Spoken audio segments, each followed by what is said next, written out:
Abu Nawas memenangkan lomba berburu. Suatu hari yang cerah, Baginda Raja dan para pengawalnya meninggalkan istana untuk berburu. Namun di tengah perjalanan, salah satu pejabat kerajaan yang bernama Abu Jahil menyusul dengan terengah-engah di atas kudanya. Baginda, hamba mau mengusulkan sesuatu, kata Abu Jahil sambil mendekati sang raja. Apa usulmu, wahai Abu Jahil? Tanya Baginda Raja. Agar acara berburu ini lebih menarik dan disaksikan banyak penduduk, bagaimana kalau kita sayembarakan saja? Ujar Abu Jahil dengan raut wajah serius. Baginda Raja terdiam sejenak dengan mengangguk-angguk. Hamba ingin beradu ketangkasan dengan Abu Nawas, dan nanti pemenangnya akan mendapatkan sepundi uang emas. Tapi kalau kalah, hukumannya adalah dengan memandikan kuda-kuda istana selama 1 bulan, tutur Abu Jahil meyakinkan Baginda Raja. Akhirnya sang raja menyetujui usulan Abu Jahil tersebut. Hitung-hitung sayembara itu akan memberikan hiburan kepadanya, maka dipanggillah Abu Nawas untuk menghadap kepadanya.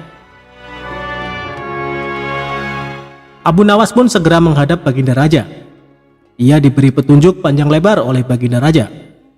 Pada awalnya, Abu Nawas menolak sayembara tersebut karena ia tahu bahwa semua ini adalah akal licik dari Abu Jahil yang ingin menyingkirkan dari istana. Tapi Baginda Raja memaksa, dan Abu Nawas tidak bisa menolaknya.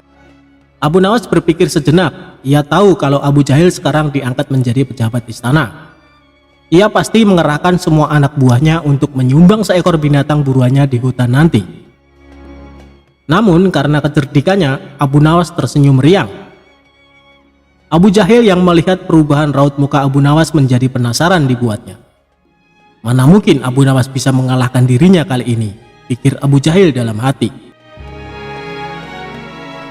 Akhirnya, Baginda mengiring mereka ke tengah alun-alun istana. Raja dan seluruh rakyat menunggu siapa yang akan menjadi pemenang dalam lomba berburu. Terompet tanda mulai adu ketangkasan pun telah ditiup. Abu Jahil segera memacu kudanya secepat kilat menuju hutan belantara. Anehnya, Abu Nawas justru sebaliknya. Ia dengan santai menaiki kudanya, sehingga para penonton banyak yang berteriak.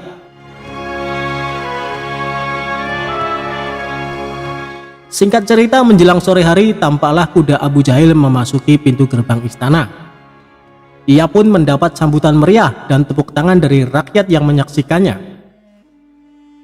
Di sisi kanan dan kiri kuda Abu Jahil tampak puluhan hewan yang mati terpanah. Abu Jahil dengan senyum bangga memperlihatkan semua binatang buruannya di tengah lapangan. Aku, Abu Jahil, berhak memenangkan lomba ini. Lihat, binatang buruanku banyak, mana mungkin Abu Nawas mengalahkanku? Teriaknya lantang yang membuat para penonton semakin ramai bertepuk tangan. Tidak berapa lama kemudian terdengar suara kaki kuda Abu Nawas. Semua orang menertawakan dan meneriakinya, karena Abu Nawas tak membawa satupun binatang buruan di kudanya. Tapi Abu Nawas tidak tampak gusar sama sekali. Ia malah tersenyum dan melambaikan tangan. Baginda Raja menyuruh 2 orang pengawalnya maju ke tengah lapangan dan menghitung jumlah binatang buruan yang didapatkan 2 peserta tersebut. Dan kesempatan pertama, para pengawal menghitung jumlah binatang hasil buruan Abu Jahil. 35 ekor kelinci ditambah 5 ekor rusa dan 2 ekor babi hutan, kata salah satu pengawal. Kalau begitu akulah pemenangnya, karena Abu Nawas tak membawa seekor binatang pun, teriak Abu Jahil dengan sombongnya. Tenang, aku membawa ribuan binatang.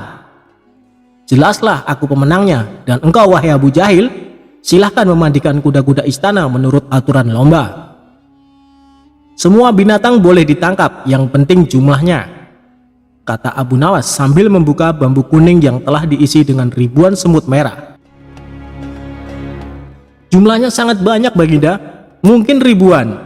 Kami tak sanggup menghitungnya lagi, kata pengawal kerajaan yang menghitung jumlah semut itu. Melihat kenyataan itu, Abu Jahil tiba-tiba saja jatuh pingsan, dan Baginda Raja tertawa terpingkal-pingkal, serta langsung memberi hadiah kepada Abu Nawas. Kecerdikan dan ketulusan hati pasti bisa mengalahkan kelicikan.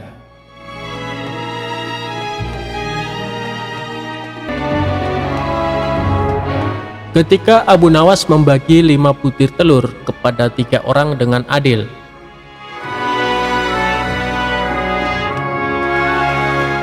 memang Abu Nawas menyelesaikan suatu masalah dengan begitu nyeleneh, namun dia selalu memberi suatu keputusan yang begitu adil.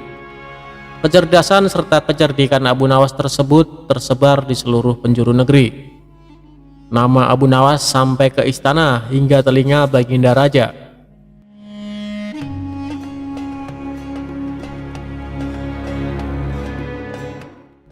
Suatu hari Baginda Raja mengumpulkan semua menterinya di suatu acara, serta menanyakan mengenai Abu Nawas.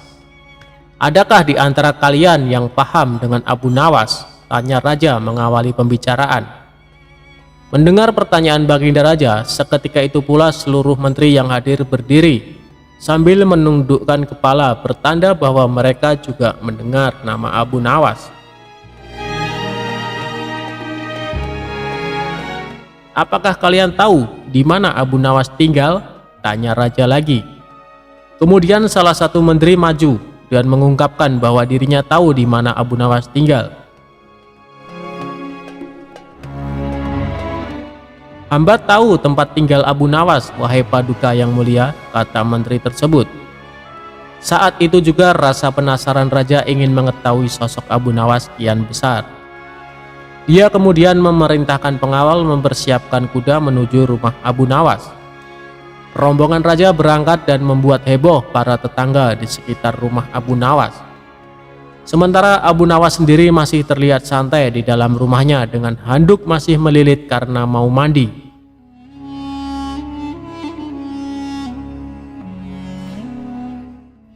Tidak lama kemudian pengawal kerajaan beserta Raja datang. Abu Nawas langsung melilitkan handuk di kepalanya layaknya sorban.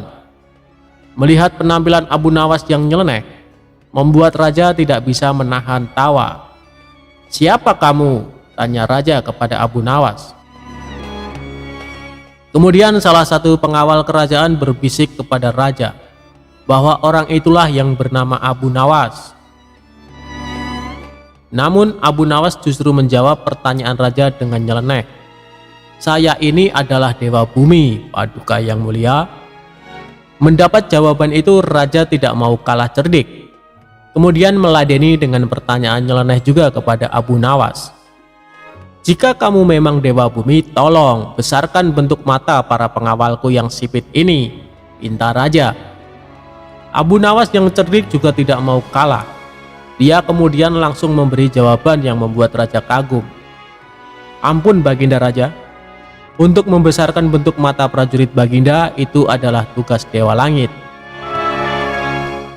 Saya ini Dewa Bumi dan hanya bertugas bagian pusar ke bawah. Sedangkan untuk pusar ke atas itu tugas Dewa Langit," ngeles Abu Nawas.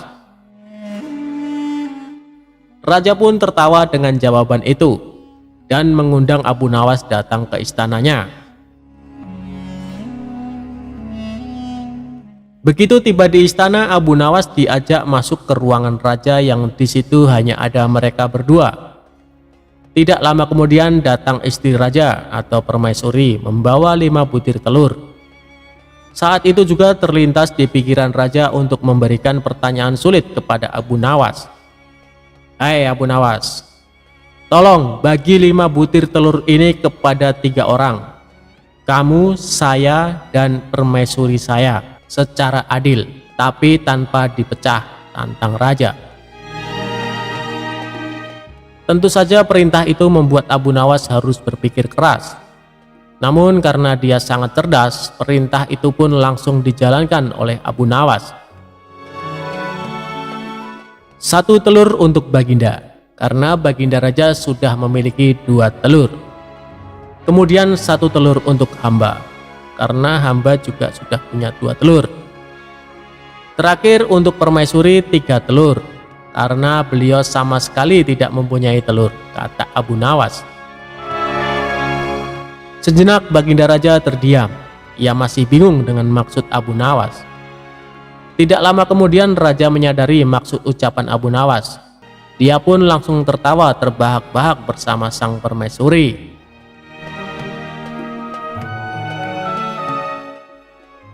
Kamu memang cerdas, Abu Nawas.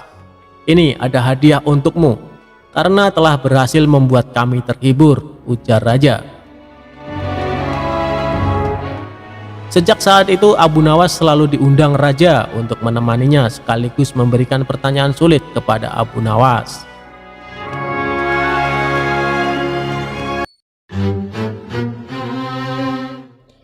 Kisah Abu Nawas punya peci ajaib, bisa melihat surga dan bidadari cantik. Berikut ceritanya. Suatu hari Abu Nawas terlihat jalan sendirian menuju masjid untuk menunaikan sholat subuh. Setibanya di masjid, ia melihat para jamaah sudah pada berkumpul, meskipun saat itu azan subuh belum berkumandang. Masing-masing dari mereka sibuk dengan ibadahnya. Ada yang berzikir, ada yang sholat sunnah, ada juga yang membaca Al-Quran sembari menunggu datangnya waktu subuh. Setelah selesai menunaikan sholat subuh dan zikir, orang-orang mulai beranjak meninggalkan masjid. Ketika sampai di halaman masjid, Abu Nawas terlihat senyum-senyum sendiri sambil memandangi topinya.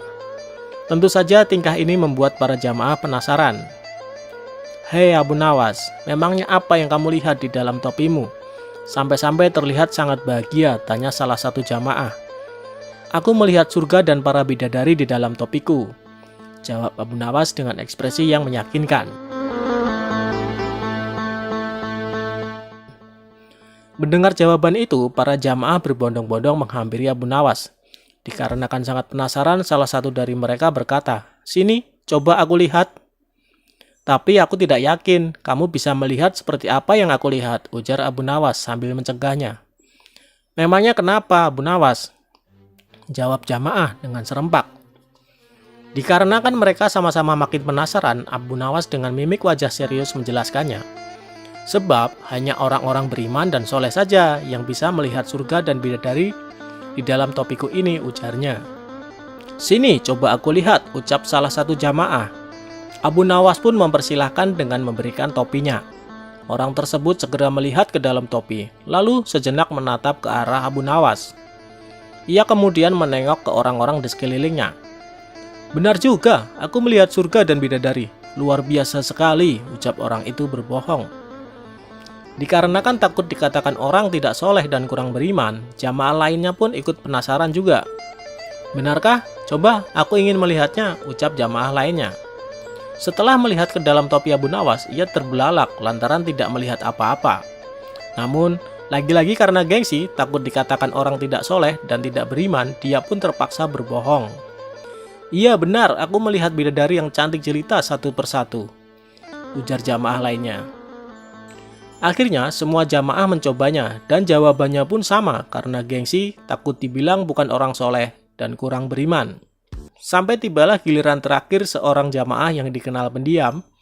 Ia pun mengambil topi Abu Nawas dan melihat ke dalamnya. Dia tidak melihat apa-apa, justru mencium bau apek dari topi Abu Nawas. Orang itu langsung melempar topi ke tanah dan berkata dengan sedikit nada jengkel, "Aku tidak melihat apa-apa, yang ada bau apek. Lalu kau akan menuduhku orang tidak beriman," tutur orang itu kepada Abu Nawas. Melihat hal itu, Abu Nawas malah tertawa terpingkal-pingkal. Kemudian Abu Nawas berkata, "Aku juga sama sepertimu. Aku tidak melihat apa-apa," tegas Abu Nawas sambil menahan tawa. "Hei, kalian semua, jangan hanya takut dibilang orang tidak beriman lalu membohongi diri sendiri dan orang lain. Selama taat beribadah dan menjauhi larangan Allah, kalian tidak perlu takut dan tak perlu malu kepada orang lain disebut sebagai orang yang tidak beriman. Cukup hanya kalian dan Allah yang tahu. Lagian mana mungkin surga bisa terlihat, sementara kalian belum mati," tambah Abu Nawas. Seketika mereka yang tadinya menggerumuni Abu Nawas langsung membubarkan diri sambil menahan rasa malu.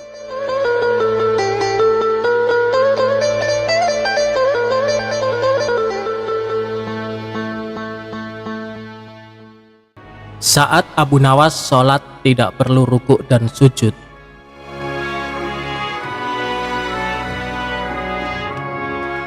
Baginda Raja terkejut bukan kepalang tak kala mendengar kabar Abu Nawas sudah ngawur dan bikin ngaco. Abu Nawas mengeluarkan fatwa sangat kontroversial. Jika sholat itu tidak perlu ada rukuk dan sujud. Mendengar fatwa tersebut, Baginda Raja menganggap Abu Nawas sudah berlaku sombong terhadap Allah. Sama persis dengan apa yang dilakukan setan yang menolak untuk sujud kepada Adam. Raja menganggap bahwa hukuman yang pantas bagi orang seperti itu adalah hukuman mati. Baginda kadang menyesali diri saat dirinya sudah sangat akrab dengan Abu Nawas. Selain itu, Raja juga mendengar jika Abu Nawas mengatakan dirinya suka fitnah.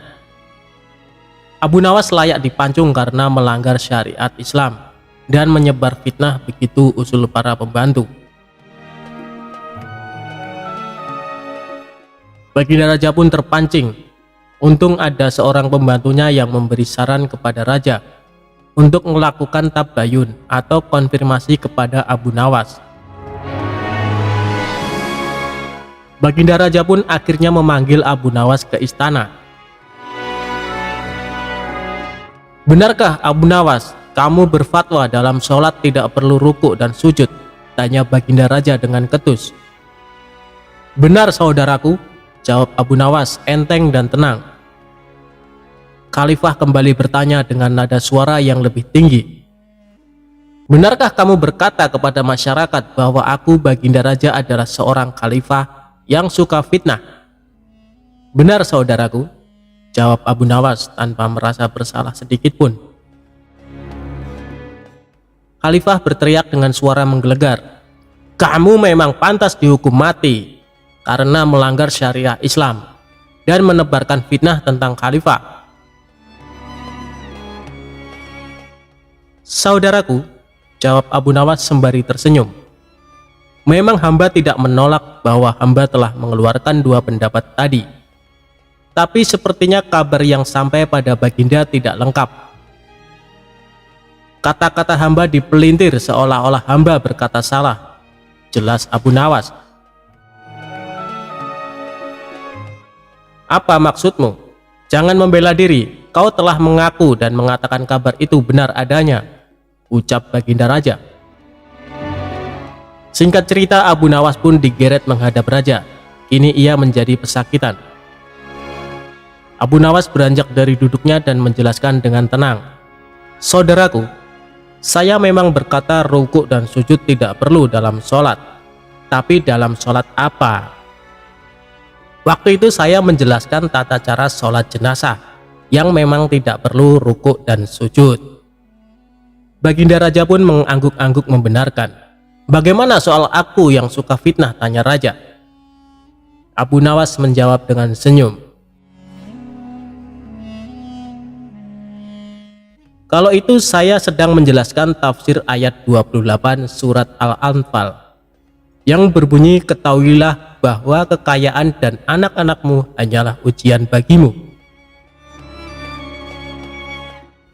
Sebagai seorang khalifah dan seorang ayah, Anda sangat menyukai kekayaan dan anak-anak. Berarti Anda suka fitnah ataupun ujian," jawab Abu Nawas. Mendengar penjelasan Abu Nawas yang sekaligus kritikan itu, Baginda Raja tertunduk malu, menyesal dan sadar.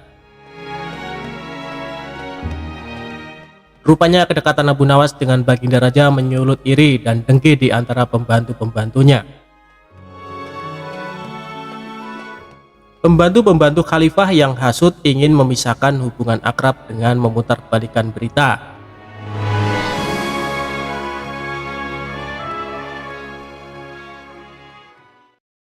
Kisah Abu Nawas pindahkan istana raja ke puncak gunung. Abu Nawas mendapatkan tugas berat dari Raja Harun ar-Rasyid, yakni disuruh memindahkan istana kerajaan dalam waktu yang sangat singkat. Apalagi sang raja kali ini yakin akan mengalahkan kecerdikan Abu Nawas yang sudah dikenal banyak orang. "Panggil ke sini Abu Nawas. Kasih tahu waktu dia 1 bulan untuk memindahkan istana ini ke puncak gunung. Jika tidak berhasil, maka akan aku hukum," ucap Baginda Raja. Prajurit istana yang diutus langsung menuju rumah Abu Nawas dan memberitahu permintaan raja.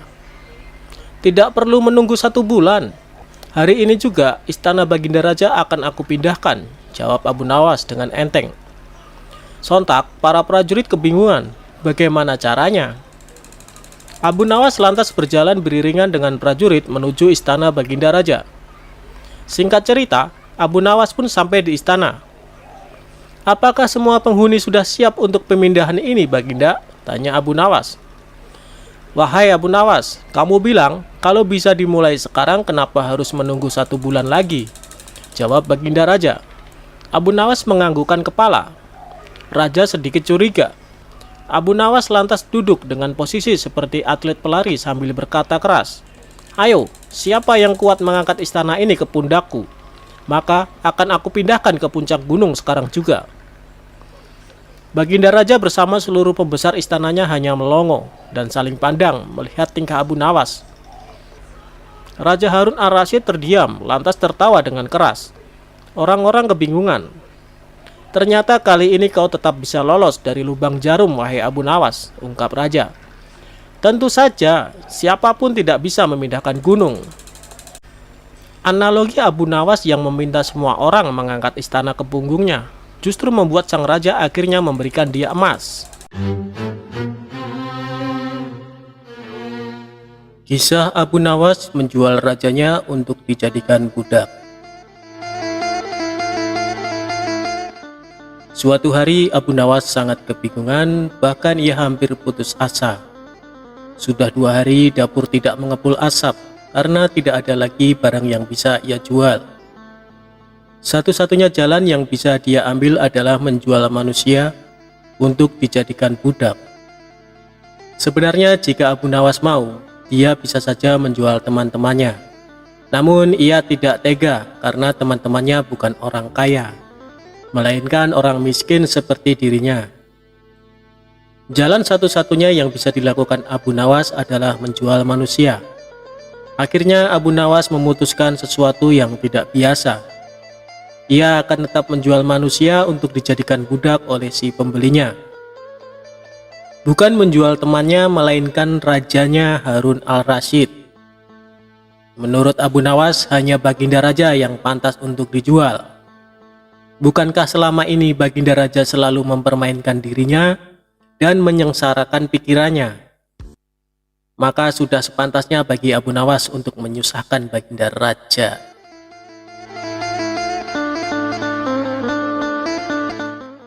Abu Nawas mencari cara agar bisa menjual Baginda Raja Harun al-Rasyid. Ia pun mendapat ide dan menjumpai sang raja. Ada sesuatu yang amat menarik yang akan hamba sampaikan hanya kepada Paduka yang mulia, ucap Abu Nawas. Apa itu, wahai Abu Nawas? Tanya Baginda langsung tertarik. Sesuatu yang hamba yakin belum pernah terlintas di dalam benak Paduka yang mulia, kata Abu Nawas meyakinkan. Kalau begitu cepatlah ajak aku ke sana untuk menyaksikannya, kata Baginda Raja tanpa curiga sedikit pun. Tetapi Baginda, kata Abu Nawas sengaja tidak melanjutkan kalimatnya. Tetapi apa? Tanya Baginda tidak sabar. Bila Baginda tidak menyamar sebagai rakyat biasa, maka pasti nanti orang-orang akan banyak yang ikut menyaksikan benda ajaib itu, kata Abu Nawas. Karena memiliki keinginan besar dan rasa penasaran yang begitu besar, Baginda Raja bersedia menyamar jadi rakyat biasa. Melihat penyamaran sang raja berhasil, Abu Nawas dan Baginda Raja berangkat menuju ke sebuah hutan. Setibanya di sana, Abu Nawas mengajak Baginda Raja mendekati sebuah pohon besar dan rindang. Ia pun meminta sang raja untuk menunggu. Sementara itu, ia pergi menjumpai seorang badui yang pekerjaannya menjual budak. Abu Nawas mengajak pedagang budak itu untuk melihat calon budak yang akan dijual kepadanya agak jauh. Abu Nawas enggan menjumpai sang raja dan merasa tidak tega. Sementara itu, Abu Nawas beralasan calon budak yang akan dijualnya adalah teman dekatnya sendiri. Setelah pedagang budak itu memperhatikan dari kejauhan, ia merasa cocok. Abu Nawas pun membuatkan surat kuasa yang menyatakan bahwa pedagang budak sekarang mempunyai hak penuh atas diri orang yang sedang duduk di bawah pohon rindang itu. Abu Nawas pergi begitu menerima beberapa keping uang emas dari pedagang budak. Baginda Raja masih menunggu Abu Nawas di bawah pohon rindang tersebut sampai tibalah pedagang budak menghampiri dirinya. Baginda Raja merasa heran, mengapa Abu Nawas tidak juga muncul dan mengapa ada orang lain selain dirinya dan Abu Nawas. "Siapa engkau?" tanya Baginda Raja kepada pedagang budak. "Aku adalah tuanmu sekarang," kata pedagang budak itu agak kasar.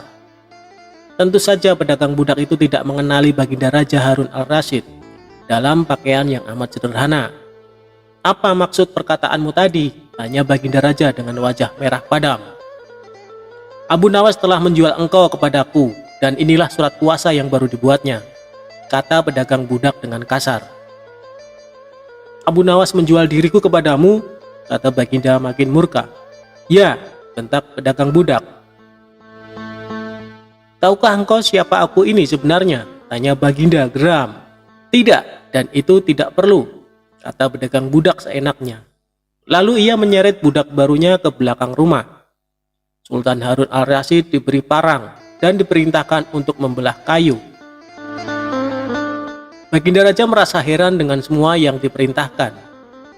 Ia melihat begitu banyak tumpukan kayu di belakang rumah Badui itu, sehingga memandangnya saja Sultan Harun al-Rasyid sudah merasa ngeri, apalagi harus mengerjakannya. "Ayo kerjakan," perintah si pedagang budak. Meski ia merasa kebingungan dengan semua, Sultan Harun al-Rasyid mencoba untuk melakukan perintah dari tuan barunya. Sultan Harun al-Rasyid secara perlahan memegang kayu dan mencoba membelahnya. Namun si Badui melihat cara Sultan Harun al-Rasyid memegang parang merasa aneh. "Kau ini bagaimana? Bagian parang yang tumpul kau arahkan ke kayu. Sungguh bodoh sekali." Sultan Harun al-Rasyid mencoba membalik parang hingga bagian yang tajam terarah ke kayu. Ia mencoba membelah, namun tetap saja pekerjaannya terasa aneh dan kaku bagi si Badui. "Oh, beginikah derita orang-orang miskin mencari sesuap nasi? Harus bekerja keras lebih dahulu. Wah, lama-lama aku tak tahan juga," gumam Sultan Harun al-Rasyid. Si Badui menatap Sultan Harun al-Rasyid dengan pandangan heran dan lama-lama menjadi marah. Ia merasa rugi barusan membeli budak yang bodoh. "Hei Badui, cukup semua ini, aku tak tahan." "Kurang ajar, kau budakku, harus patuh kepadaku," kata Badui itu sembari memukul sang raja. Tentu saja raja yang tak pernah diperlakukan kasar itu menjerit keras saat dipukul kayu. "Hei Badui, aku adalah rajamu, Sultan Harun al-Rasyid," kata Baginda sambil menunjukkan tanda kerajaannya. Pedagang budak itu kaget dan mulai mengenal Baginda Raja. Ia pun langsung menjatuhkan diri sembari menyembah Baginda Raja. Sang raja mengampuni pedagang budak itu karena ia memang tidak tahu, tetapi kepada Abu Nawas Baginda Raja amat murka dan gemas. Ingin rasanya beliau meremas-remas tubuh Abu Nawas seperti telur.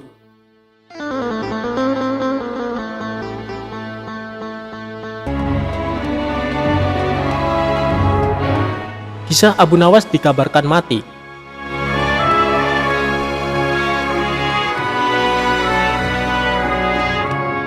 Setelah kejadian Abu Nawas menjual Baginda Raja menjadi budak, Baginda Raja pulang ke istana dan langsung memerintahkan para prajuritnya menangkap Abu Nawas. Tetapi Abu Nawas telah hilang entah kemana, karena ia tahu sedang diburu para prajurit kerajaan. Dan setelah ia tahu para prajurit kerajaan sudah meninggalkan rumahnya, Abu Nawas baru berani pulang ke rumah. "Suamiku, para prajurit kerajaan tadi pagi mencarimu." "Ya istriku, ini urusan gawat. Aku baru saja menjual Sultan Harun al-Rasyid menjadi budak." "Apa?" tanya sang istri. "Raja ku jadikan budak. Kenapa kau lakukan itu suamiku?" "Supaya dia tahu di negerinya ada praktek jual beli budak, dan jadi budak itu sengsara." "Sebenarnya maksudmu baik, tapi Baginda pasti marah. Buktinya para prajurit diperintahkan untuk menangkapmu." Menurutmu, apa yang akan dilakukan Sultan Harun ar-Rasyid kepadaku? Pasti kau akan dihukum berat. Gawat, aku akan mengerahkan ilmu yang kusimpan. Abu Nawas masuk ke dalam. Ia mengambil air wudhu, lalu mendirikan sholat 2 rakaat. Setelah itu Abu Nawas berpesan kepada istrinya, apa yang harus dikatakan bila baginda datang.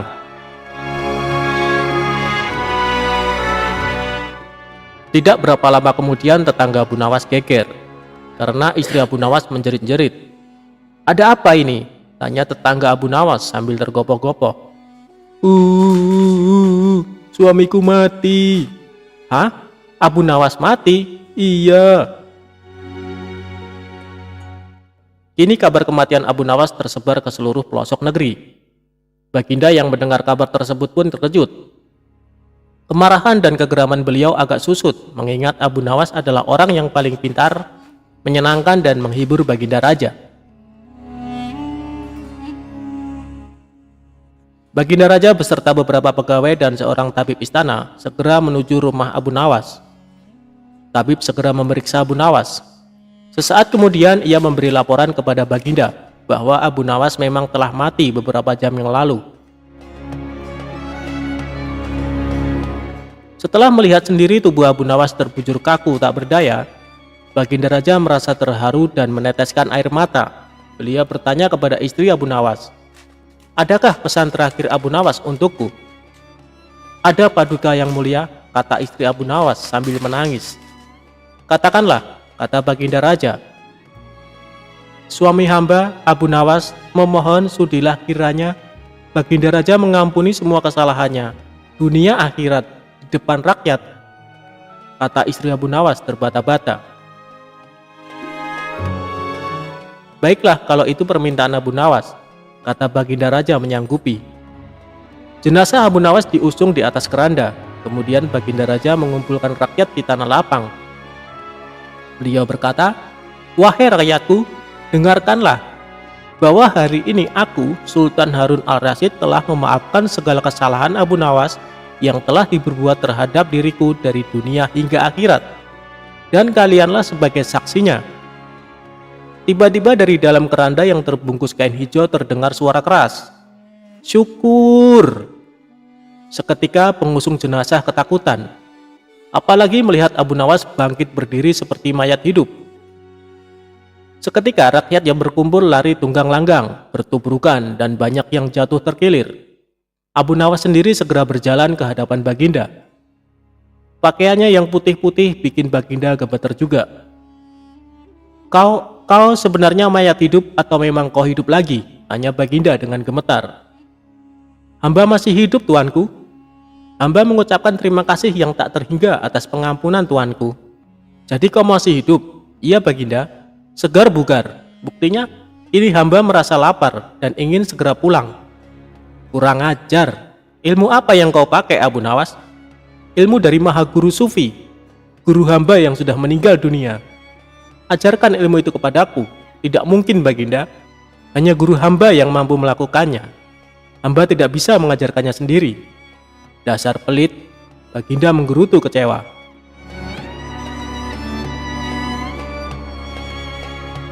Kisah Abu Nawas ajari keledai membaca.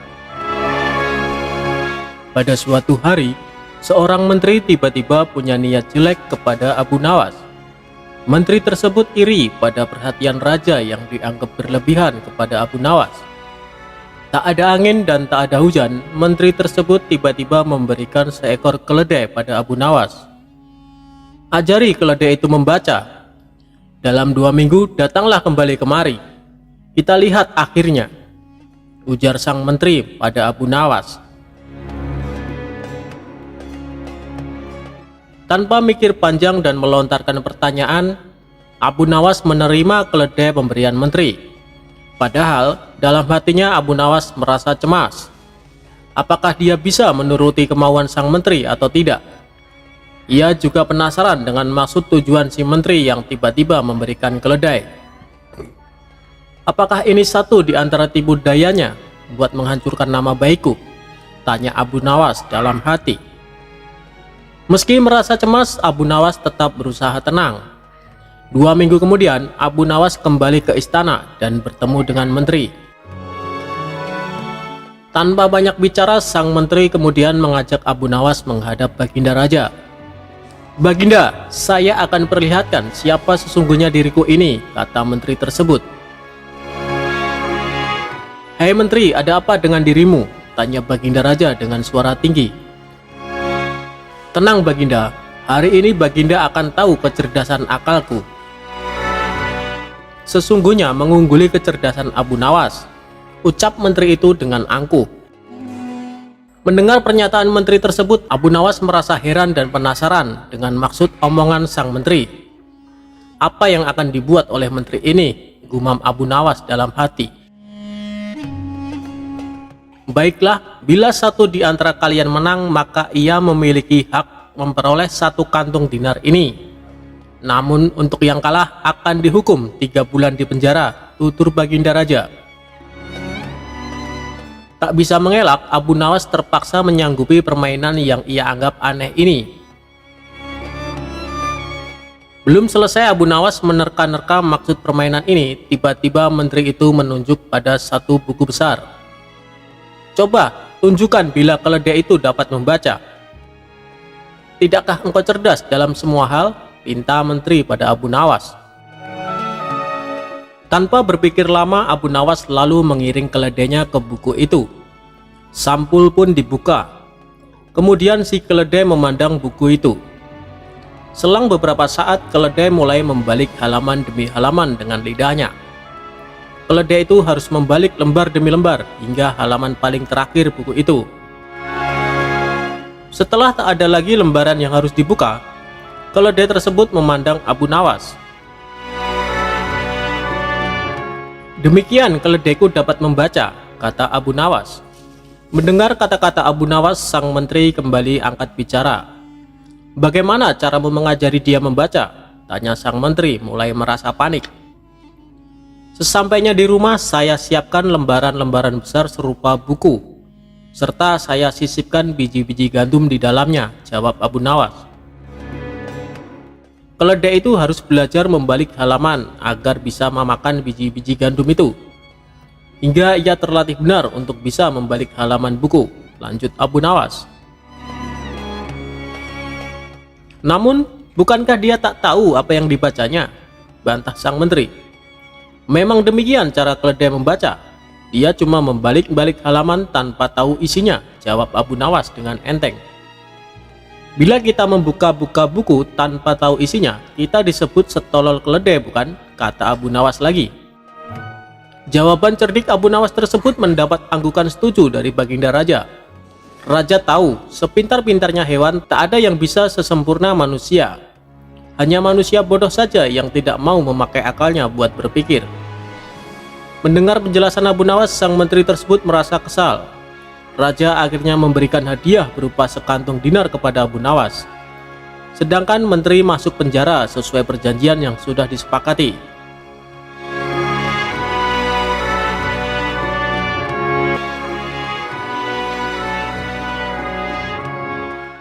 Suatu ketika Raja Harun sedang galau dengan sikap Abu Nawas. Hal tersebut karena sikap Abu Nawas yang telah membuat Raja malu di depan para pejabat kerajaan. Sehingga Raja berniat membalas dendam dengan membuat jebakan terhadap Abu Nawas. Apabila Abu Nawas gagal menghadapi jebakan itu, maka sebuah hukuman akan diberikan kepadanya. Segera saja Abu Nawas dipanggil untuk menghadap Raja. Setibanya di istana kerajaan, Abu Nawas langsung dicecar dengan sebuah pertanyaan.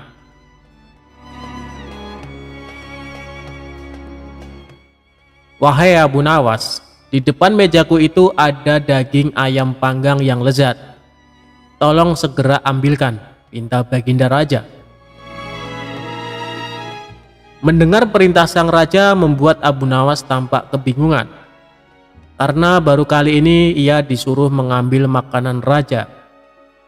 "Mungkin raja sedang menjebakku, aku harus waspada," kata Abu Nawas dalam hati. Dengan rasa masih kebingungan itu, Abu Nawas akhirnya menuruti perintah sang raja. Setelah mengambil ayam panggang sang raja, Abu Nawas kemudian langsung memberikannya kepada raja. Namun sang raja belum langsung menerimanya. Ia bertanya lagi, "Abu Nawas, di tangan kamu ada sepotong ayam panggang lezat. Silahkan dinikmati," pinta Baginda Raja kembali. Tanpa pikir panjang, kali ini Abu Nawas langsung ingin menyantap ayam panggang tersebut. Tetapi tiba-tiba raja berkata lagi, "Tapi ingat Abu Nawas, dengarkan dulu petunjuknya. Jika kamu memotong paha ayam itu, maka aku akan memotong pahamu. Dan jika kamu memotong dada ayam itu, maka aku akan memotong dadamu. Tidak hanya itu saja, jika kamu memotong dan memakan kepala ayam itu, maka aku akan memotong kepalamu. Akan tetapi kalau kamu hanya mendiamkan saja ayam panggang itu, akibatnya kamu akan aku gantung," tegas Baginda Raja. Abu Nawas semakin kebingungan dengan petunjuk yang dititahkan raja. Dalam kebingungannya, ia semakin yakin jika hal itu hanya akal-akalan raja untuk menjebaknya dan kemudian bisa menghukumnya. Tidak hanya Abu Nawas yang tegang, semua pejabat kerajaan yang hadir di istana juga tampak tegang. Mereka hanya bisa menebak dalam hati tentang maksud dari perintah rajanya itu. Hampir 10 menit lamanya Abu Nawas hanya membolak-balikan ayam panggang itu. Suasana kerajaan waktu itu mendadak hening. Akhirnya Abu Nawas mulai mendekatkan bagian pantat ayam panggang itu tepat di indera penciumannya. Beberapa menit kemudian ia mencium bagian pantat ayam bakar itu. Para hadirin yang datang semakin tegang dan bingung. Mereka tidak mengerti apa yang hendak dilakukan Abu Nawas. Setelah selesai mencium pantat ayam bakar itu, kemudian Abu Nawas berkata, "Jika saya harus memotong paha ayam ini, maka Baginda akan memotong pahaku juga. Jika saya harus memotong dada ayam ini, maka Baginda akan memotong dadaku. Jika saya harus memakan dan memotong kepala ayam ini, Baginda akan memotong kepalaku. Tetapi coba lihat, yang saya lakukan adalah mencium pantat ini," kata Abu Nawas. "Apa maksudmu, wahai Abu Nawas?" tanya Baginda Raja. "Maksud saya adalah, kalau saya melakukan demikian, maka Baginda juga akan membalasnya demikian. Layaknya ayam ini, bukan? Nah, saya hanya mencium pantat ayam panggang ini saja. Maka Baginda Raja juga harus mencium pantat saya ini," jelas Abu Nawas. Sontak penjelasan Abu Nawas ini membuat suasana yang tegang menjadi tak menentu. Para pejabat yang hadir menahan tawa, tetapi ragu-ragu karena takut dihukum raja. Sementara itu, raja yang mendengar ucapan Abu Nawas mulai memerah mukanya. Raja tampak malu untuk kesekian kalinya. Untuk menutupi rasa malunya itu, beliau memerintahkan Abu Nawas untuk pulang dan membawa pergi ayam panggang yang lezat itu. "Wahai Abu Nawas, cepatlah pulang, jangan sampai aku berubah pikiran," kata raja. Setibanya di rumah, ia mengundang beberapa tetangganya untuk berpesta ayam panggang. Hal ini untuk kesekian kalinya Abu Nawas sukses mempermalukan raja di depan para pejabat kerajaan. Dongeng pengantar tidur untuk Baginda Raja.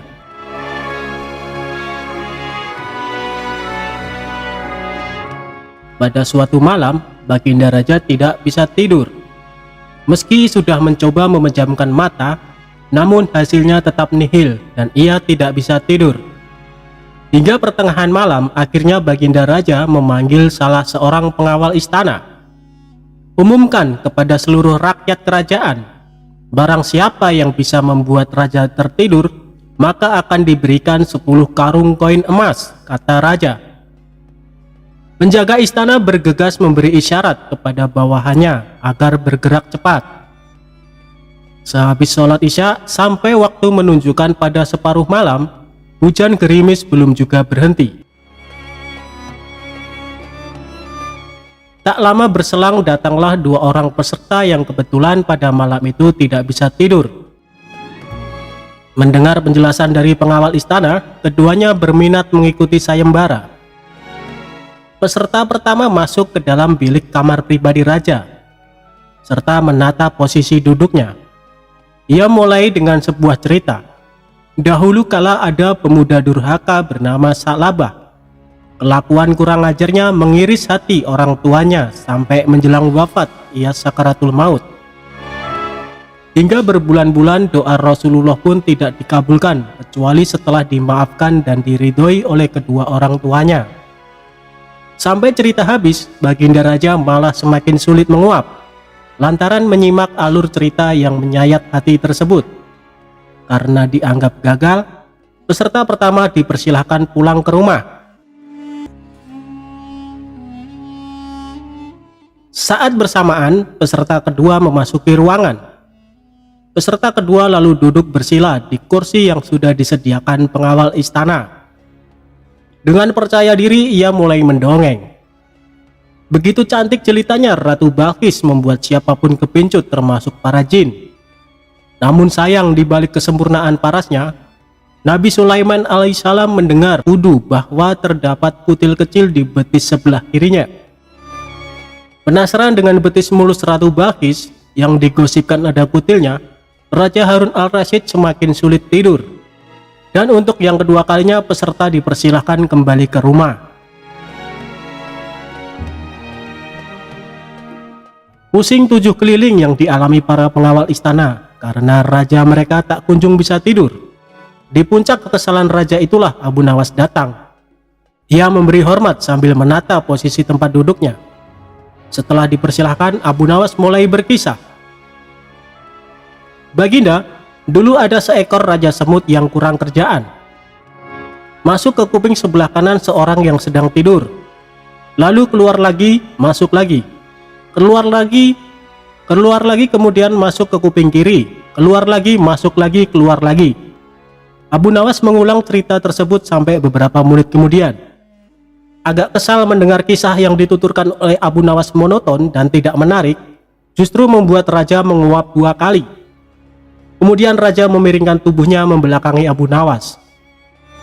Perlahan raja pun mulai mengatupkan kedua matanya dan tertidur. Keesokan harinya Abu Nawas masuk lagi ke istana dengan mengendarai kereta bendi. 10 karung diangkat ke dalam bendi satu persatu. Penjaga pintu istana geleng-geleng kepala ketika bendi keluar pintu gerbang. Terlihat Abu Nawas tidur pulas di atas tumpukan karung emas dengan suara mendengkur.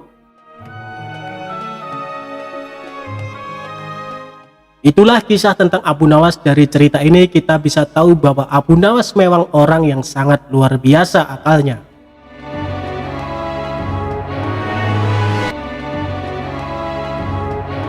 Pura-pura buta, Abu Nawas ambil balik duitnya yang dicuri.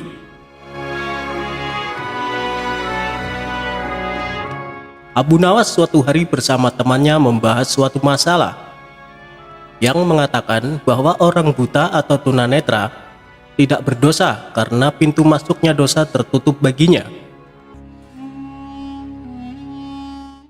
Alasannya karena matalah yang selalu melihat ke sana kemari yang mendatangkan dosa. Akan tetapi Abu Nawas tidak menyetujui pendapat tersebut dan berniat akan membuktikannya. Keesokan harinya Abu Nawas berjalan-jalan dengan maksud untuk bertemu dengan orang buta.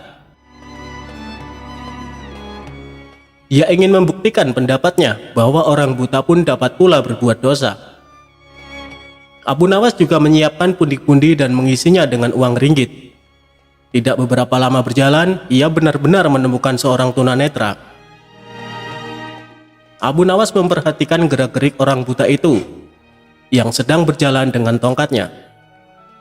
Kemudian dia berpura-pura menjadi orang buta sambil membawa tongkat dan sengaja menabrak orang buta tersebut. Aduh, sungguh malang nasibku sebagai orang buta. Ditabrak oleh orang yang tidak memiliki rasa belas kasihan, ujar Abu Nawas. Orang buta itu heran mendengar keluhan orang yang ditabraknya. Maaf, saya juga orang buta. Saya tidak dapat melihat dan hanya dapat berjalan dengan bantuan tongkat ini. Sekali lagi mohon maaf karena sungguh-sungguh saya tidak sengaja, ucap orang buta tersebut. Oh, engkau juga buta ya? Tanya Abu Nawas pura-pura tidak tahu. Iya, saya buta. Peganglah tongkatku ini. Orang buta pasti akan memakai tongkat untuk berjalan, jawab tunanetra tersebut. Abu Nawas pun memegang tongkatnya. Begitu pula sebaliknya, si buta juga meraba tongkat Abu Nawas untuk membuktikan bahwa mereka adalah sama-sama orang buta. Kalau begitu, kita senasib, saudara. Bagaimana kalau kita mencari rezeki bersama-sama, ajak Abu Nawas. Orang buta itu pun menyetujui ajakan Abu Nawas. Mereka berjalan bersama-sama sebagai sesama orang buta. Di tengah perjalanan, Abu Nawas berpura-pura mau pipis dan minta tolong si buta agar pundi-pundinya yang penuh berisi uang dipegangkan dahulu. Sementara Abu Nawas berpura-pura pipis, ia terus memperhatikan tingkah laku si buta. Kemudian si buta meraba-raba pundi-pundi itu dan hatinya mulai tergoda untuk memiliki isinya. Wah, pundi-pundi banyak sekali isinya. Lebih baik aku mengambilnya lalu pergi. Pasti ia tidak bisa mencariku. Karena ia juga buta, pikir si buta tersenyum. Lalu ia meninggalkan Abu Nawas dan mencari tempat persembunyiannya agar tidak ditemukan. Dalam situasi demikian, Abu Nawas berpura-pura mencari si buta dan meminta pertolongan kepada Allah. Ya Allah, malang benar nasib hamba. Tadi ditabrak orang. Sekarang uang hamba dilarikan orang. Sial bener hamba. Ya Allah, semoga orang yang mengambil uang hamba terkena lemparan batu ini tepat pada tulang keringnya. Biar tahu rasa dia, ujar Abu Nawas. Setelah itu dengan jitu Abu Nawas melempari si buta dan persis kena tulang keringnya. Aduh, aku kena. Gumam si buta meringis kesakitan. Hal ini membuat si buta kelabakan. Ia segera mencari lagi tempat persembunyian untuk menghindari Abu Nawas. Akan tetapi, Abu Nawas yang pura-pura buta mengikuti si buta kemanapun pergi. Setelah dekat, Abu Nawas memohon lagi kepada Allah. Ya Allah, semoga orang yang mengambil pundi-pundiku terkena lagi lemparan batu pada kepalanya, ujar Abu Nawas. Tidak lama kemudian terdengar lagi suara kesakitan dari si buta. Aduh, kena lagi. Kepalaku jadi benjol, ucap si buta memegang kepalanya yang benjol. Si buta pun panik dan heran. Kok doanya terkabul lagi? Ah, itu hanya kebetulan. Kemudian dia menghindar lagi dan terus menghindar. Tetapi Abu Nawas tetap mengikutinya terus secara berturut-turut. Abu Nawas berdoa lagi sambil melakukan lemparan beruntun kepada si buta dan selalu tepat, yaitu tepat mengenai perut, dada, dan terakhir muka. Mengapa semua sasaran yang akan dilempar selalu tepat mengenaiku? Pikirnya lagi sampai berkerut keningnya. Si buta makin heran, dia curiga. Tidak lama kemudian barulah si buta menyadari bahwa temannya itu, Abu Nawas, mempermainkannya. Kalau begitu saudara tidak buta, saudara hanya mempermainkanku. Ambillah kembali pundi-pundi ini, ujar si buta tersebut. Akhirnya si buta menyerahkan pundi-pundi itu kepada Abu Nawas dengan penuh kesedihan dan penyesalan terhadap nasibnya. Abu Nawas sendiri pulang sambil tersenyum kegelian. Ia puas karena dapat membuktikan bahwa orang buta dapat juga bisa berbuat dosa.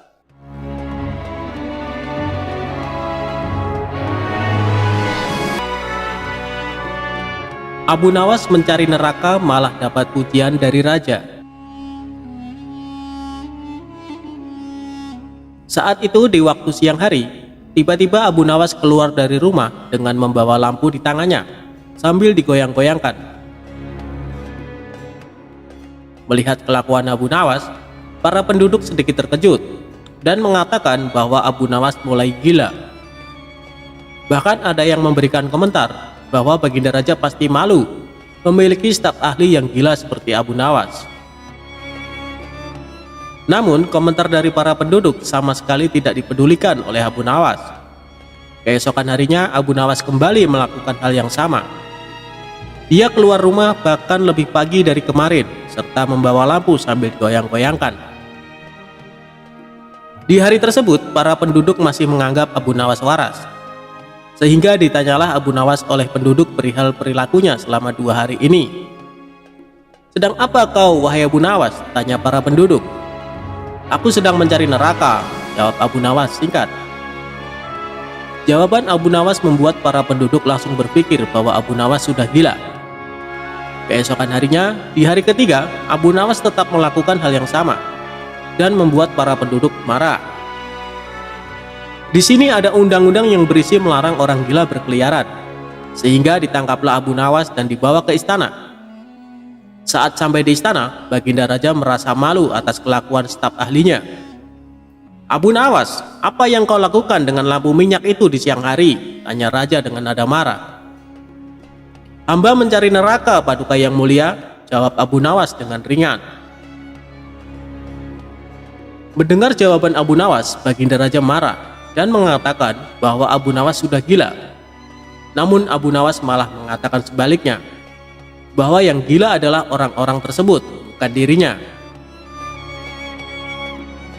Mendengar jawaban itu, Baginda Raja memanggil penduduk kota dan mempersilahkan Abu Nawas berbicara. "Wahai kalian yang mengaku waras," teriak Abu Nawas kepada orang-orang di depannya. "Apakah kalian selama ini menganggap orang lain yang berbeda pikiran dan berbeda pilihan dengan kalian adalah munafik?" ucap Abu Nawas. "Benar," jawab para penduduk. "Dan apakah kalian juga menyatakan para munafik itu sesat?" ucap Abu Nawas lagi. "Betul, dasar sesat," jawab para penduduk. "Jika mereka munafik dan sesat, apa konsekuensinya?" tanya Abu Nawas. "Hei Abu Nawas, kamu gila ya? Orang munafik pasti masuk neraka. Dasar munafik kamu," jawab para penduduk. "Baik, jika saya munafik, sesat dan masuk neraka, di mana neraka yang kalian maksud? Punya siapa neraka itu?" jawab Abu Nawas dengan tenang. Sambil kali ini lampu di tangannya diangkat tinggi-tinggi seolah dia mencari sesuatu. Kali ini orang-orang di depan Baginda Raja mulai tak sabar. Mereka merasa diledek dengan mimik Abu Nawas dan lampu di tangannya. "Hai Abu Nawas, tentu saja neraka ada di akhirat dan itu milik Allah. Kenapa kamu tanya?" ucap para penduduk. "Paduka, mohon maaf," kata Abu Nawas kepada Baginda Raja. "Tolong sampaikan pada mereka, jika neraka ada di akhirat dan yang punya neraka itu adalah Allah, kenapa mereka di dunia ini gemar sekali menentukan orang lain masuk neraka? Apakah mereka asistennya Allah yang tahu bocoran catatan Allah? Atau jangan-jangan merekalah yang gila?" "Hahaha," Baginda Raja tertawa sambil berkata, "Abu Nawas, lanjutkan pencarian mencari nerakamu. Jika sudah ketemu, kabari aku dan jebloskan mereka ke dalam neraka," ucap Baginda Raja sambil melanjutkan ketawanya. Abu Nawas memantati Raja. Pada suatu sore ketika Abu Nawas ke warung teh, kawan-kawannya sudah lebih dulu berada di sana. Ternyata mereka sengaja menunggu Abu Nawas.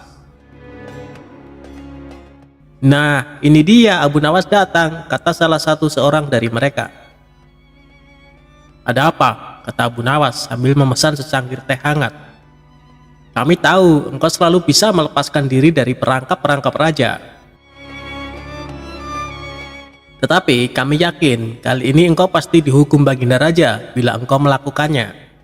Kawan-kawan Abu Nawas membuka percakapan. "Apa yang harus kutakutkan? Tidak ada sesuatu apapun yang perlu ditakuti kecuali Allah," kata Abu Nawas menantang.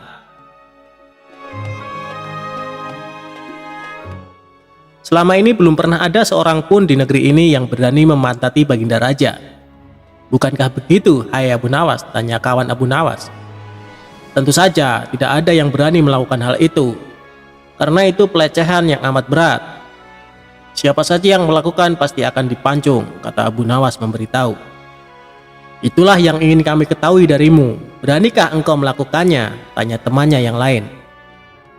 Sudah kukatakan bahwa aku hanya takut kepada Allah saja. Sekarang apa taruhannya bila aku bersedia melakukannya? Abu Nawas balik bertanya. 100 keping uang emas. Selain itu, Baginda harus tertawa pada saat engkau pantati, tantang mereka. Bukan Abu Nawas namanya jika tidak bisa menyelesaikan suatu masalah. Ia menyanggupi tawaran yang amat berbahaya itu dan kembali pulang ke rumahnya. Kawan-kawan Abu Nawas merasa tidak yakin Abu Nawas sanggup untuk memantati Baginda Raja dan membuat Baginda Raja tertawa. Karena tantangan ini sangat berat, maka kali ini Abu Nawas pun harus berhadapan dengan Algojo pemenggal kepala.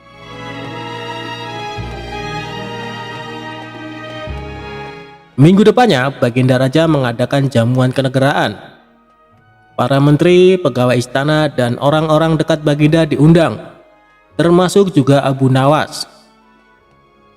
Abu Nawas merasa hari-hari berlalu dengan cepat karena ia harus menciptakan jalan keluar yang paling aman bagi keselamatan lehernya dari pedang Algojo. Tetapi bagi kawan-kawan Abu Nawas, hari-hari terasa amat panjang karena mereka sudah tidak sabar menunggu pertaruhan yang amat mendebarkan itu. Persiapan-persiapan di halaman istana sudah dimulai. Baginda Raja menginginkan acara itu akan digelar dengan meriah. Baginda tidak ingin mengecewakan para tamunya, terkhusus untuk raja-raja dari negeri sahabat yang datang.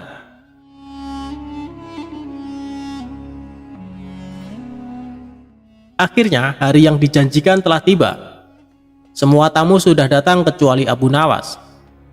Kawan-kawan Abu Nawas yang menyaksikan dari jauh merasa kecewa karena Abu Nawas tidak hadir. Namun ternyata mereka keliru. Abu Nawas bukan tidak datang, tetapi terlambat sehingga Abu Nawas duduk di tempat yang paling belakang. Ceramah-ceramah yang mengesankan mulai disampaikan oleh para ahli pidato. Kemudian giliran Baginda Raja menyampaikan pidatonya. Setelah menyampaikan pidato, Baginda melihat Abu Nawas duduk sendirian di tempat yang tidak ada karpetnya. Karena merasa heran, Baginda Raja bertanya, "Mengapa engkau tidak duduk di atas karpet?" Tanya Raja. "Paduka yang mulia, hamba haturkan terima kasih atas perhatian Baginda. Hamba sudah merasa bahagia duduk di sini," kata Abu Nawas. "Wahai Abu Nawas, majulah dan duduklah di atas karpet, nanti pakaianmu kotor karena duduk di atas tanah," Baginda Raja menyarankan. "Ampun tuanku yang mulia, sebenarnya hamba ini sudah duduk di atas karpet," jawab Abu Nawas dengan santai. Baginda bingung mendengar pengakuan Abu Nawas karena Baginda melihat sendiri Abu Nawas duduk di atas lantai. "Karpet yang mana yang engkau maksudkan itu, hei Abu Nawas?" tanya Baginda masih bingung. "Karpet hamba sendiri, tuanku yang mulia. Sekarang hamba selalu membawa karpet dimanapun hamba pergi," kata Abu Nawas seolah-olah menyimpan misteri. "Tetapi sejak tadi aku belum melihat karpet yang engkau bawa," kata Baginda Raja bertambah bingung. "Baiklah Baginda yang mulia, kalau memang ingin tahu maka dengan senang hati hamba akan menunjukkan kepada Paduka yang mulia," kata Abu Nawas sambil beringsut-ringsut ke depan. Setelah cukup dekat dengan Baginda, Abu Nawas berdiri, kemudian menunjukkan potongan karpet yang ditempelkan di bagian pantatnya. Abu Nawas kini seolah-olah memantati Baginda Raja. Melihat ada sepotong karpet menempel di pantat Abu Nawas, Baginda Raja tak bisa membendung tawa sehingga beliau terpinggal-pinggal diikuti oleh para tamu yang datang. Menyaksikan kejadian yang menggelikan itu, kawan-kawan Abu Nawas merasa kagum dan mereka harus rela melepas 100 keping emas untuk Abu Nawas.